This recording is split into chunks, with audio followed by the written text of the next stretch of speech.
दोस्तों, इंसान का मन बहुत चंचल होता है, जिस कारण इसे हमेशा किसी बंधन की आवश्यकता होती है ताकि यह कभी भी अपनी सीमा को लांघ ना सके।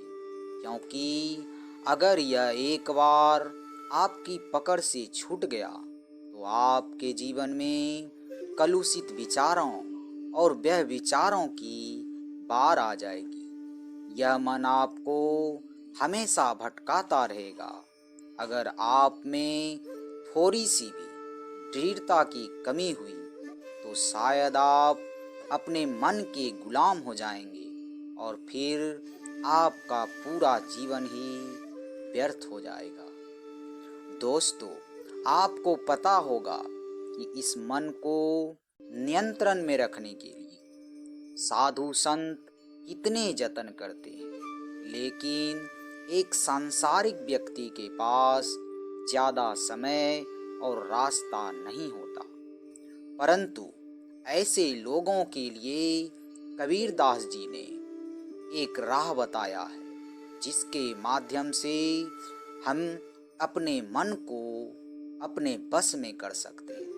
यानी सभी गृहस्थ और सांसारिक व्यक्ति अपने मन को अपने बस में कर सकता है। तो चलिए उस रास्ते से आपको रूबरू कराते हैं। इससे पहले कि बात आगे बढ़ाएं, आपसे छोटा सा रिक्वेस्ट करते हैं, यदि आप चैनल पर नए हैं तो चैनल को सब्सक्राइब जरूर कीजिएगा और वीडियो को अंत तक देखिएगा। तो चलिए शुरू करते हैं। एक दिन की बात है, एक युवक कबीरदास के पास आया और कहने लगा, गुरुजी, मैंने अपनी शिक्षा पूरी कर ली है और अब मैं अपना अच्छा और बुरा अच्छी तरह से समझता हूँ, लेकिन फिर भी मेरे माता पिता मुझे निरंतर सत्संग सुनने की सलाह देते रहते हैं। आखिर मुझे रोज सत्संग सुनने की क्या ज़रूरत है? कबीर जी ने उस युवक के प्रश्न को सुना, लेकिन प्रश्न का उत्तर न देते हुए एक हथौड़ी उठाई और पास ही जमीन पर गिरे एक खूंटे पर जोर से मार दी। युवक उत्तर पाने का थोड़ी देर इंतजार करता रहा, लेकिन उत्तर ना मिलने पर अनमने भाव से वहाँ से चला गया। अगले दिन वह फिर कबीरदास के पास आया और कहने लगा, मैंने आपसे कल एक प्रश्न पूछा था, पर आपने कोई उत्तर नहीं दिया। क्या आज आप मेरे प्रश्न का उत्तर देंगे? कबीर जी ने फिर उसकी बात सुनी, लेकिन फिर से जवाब नहीं दिया, बल्कि फिर से खूंटे के ऊपर ही हथौड़ी मार दी। युवक ने सोचा कि संत पुरुष हैं, हो सकता है आज भी मौन में है। वह वहाँ से फिर से चला गया और तीसरे दिन फिर आया और कबीर जी के पास जाकर अपने प्रश्न को दोहराने लगा।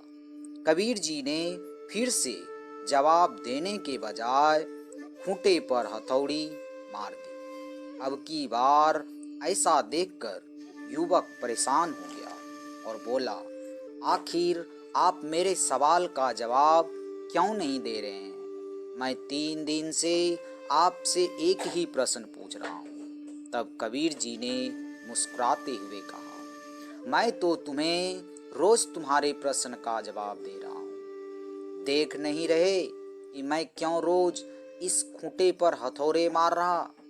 युवक कुछ समझ नहीं पाया। उसने कहा, गुरुजी, मैं कुछ समझा नहीं, कृपया कर विस्तार से बताने की कृपा करें। कबीर जी ने कहा, मैं इस खूंटे पर हर दिन हथौड़ा मारकर जमीन पर इसकी पकड़ को मजबूत कर रहा हूँ। यदि मैं ऐसा नहीं करूँगा तो इससे बंधे पशुओं की खींचातान से या किसी के ठोकर लगने से यह खूंटा निकल जाएगा।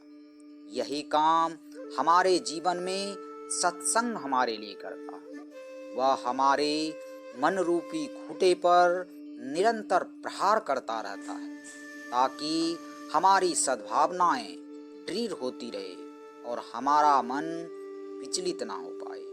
इसलिए सत्संग सुनना हमारी दैनिक जीवनचर्या का अनिवार्य अंग होना चाहिए ताकि इस चंचल मन पर सत्संग लगातार अपना वार करता रहे और यह हमारे बस में रहे। युवक को बातें समझ आ गई और वो वहाँ से कबीर जी को प्रणाम कर चला गया।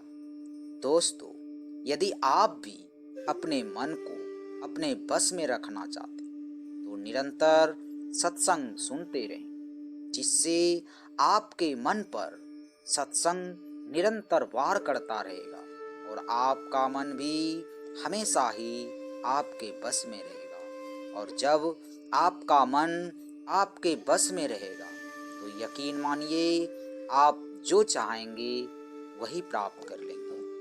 आज के वीडियो में इतना ही। मिलते हैं अगले वीडियो में। तब तक अपना ख्याल रखिएगा। नमो कबीरा।